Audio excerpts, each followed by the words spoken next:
A big thing that we can learn from Milarepa is this capacity to follow the Guru fully, meaning to the detail, and meaning no matter what, even if you do not understand it.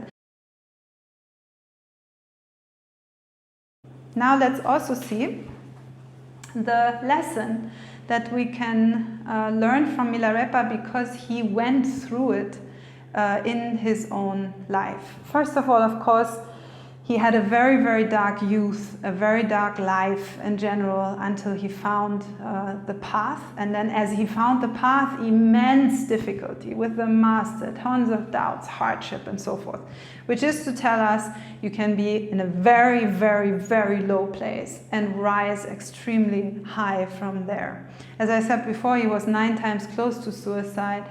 He was a completely broken sinner guy. And he did simply, he put down the effort necessary in order to move all the way into spiritual accomplishment. He did that because he had a few things that he was very sure of, and he sort of connected himself with the divine certainty. One thing was that he knew if he doesn't overcome this karmic debt that he created within his life, the bad things that he did, his vengeance and all of that, if he doesn't take care of this, darkness will just be eternal for him. And he also knew and understood that the only way to get out of this is to receive initiation and to become a spiritual practitioner and to just clean up all this karmic debt. This was one thing he anchored himself in. He knew there is no way out. If I don't clean this mess up, it's going to be bad. So he was really sure about that. And then the other sureness that occurred a little bit into the story was that he totally devoted himself to his crazy guru. Even though he had so many doubts and just like, my God, the stuff he was going through, Mapa was behaving like a totally mad person towards him, so full of cruelty and so forth, but he just devoted himself. He knew this is the only man that is going to save me from my misery.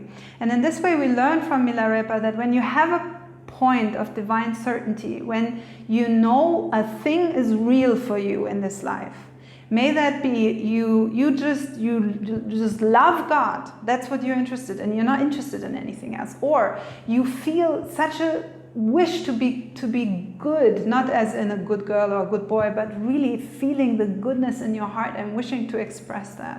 Whatever it might be for you, may it be you're in such a suffering that you know if you don't make a huge move, that it will just stay like that forever, or may it be that your heart is on fire with love.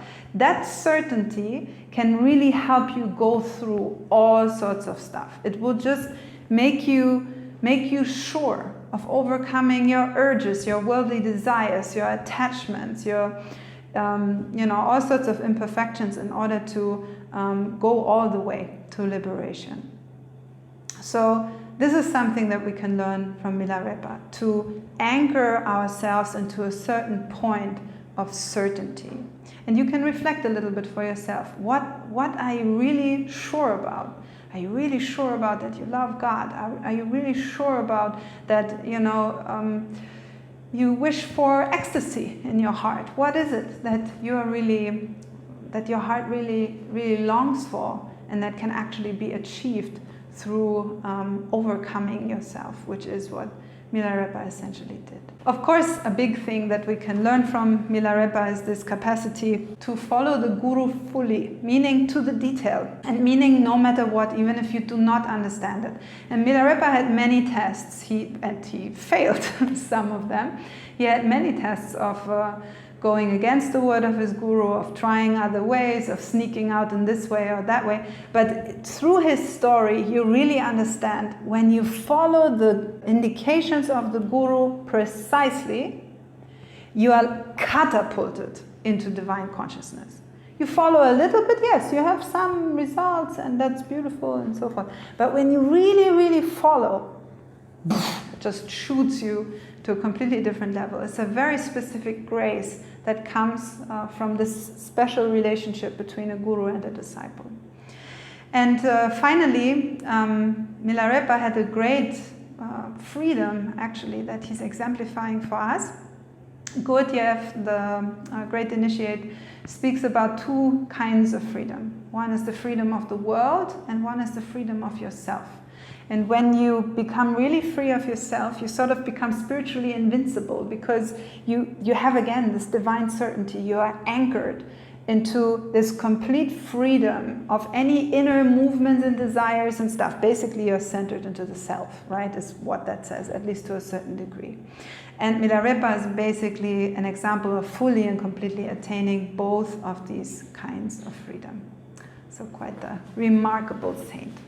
These are the book recommendations, of course, The Life of Milarepa, and then also very beautiful, especially if you are into ancient Tibetan poetry, the 100,000 songs of Milarepa, which are super inspiring and beautiful and incorporate within them the essential teachings of Milarepa as well, at least to a certain degree.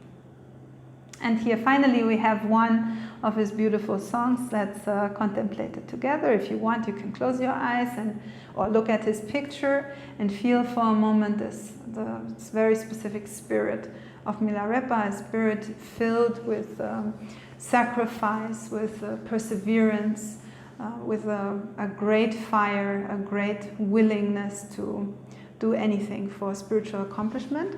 And this is how he wrote in this song. Spiritual truths are not prized, but scientific truths are. Profound truths are not prized, but riches are. The wise and the learned are not prized. Meditation is not prized, but exposition is. Merry young women prize the rake, not the devotee. To youthful maidens, love songs sound sweet, but sermons not in this world. It's a very contemporary, meaningful way that he put the problem. And I invite you to dive a bit into his life and of course also into his songs. I think so far I read the book 4 times, like as in front to back, right? Like just really reading it, like my reading in that time. And each and every time I would have these appearances of full rainbows just in front of my window. And it would always be when I had his book in my hand. So always within that period I had either one or several of these massive, like, you know, the full thing, not a little stripe, but the full 180 degrees rainbow situation, often with at least a faint double rainbow. And it's so interesting because when you read, and then especially when you read the last part of the book, it's just rainbows everywhere in that book, and then you have that rainbow in front of your window. It's quite beautiful. Hey guys, if you like this video, make sure to like and subscribe to our YouTube channel for more content on spirituality, Tantra and more. And if you want to sign up for our online classes or for our retreats, you can see our website on the description below.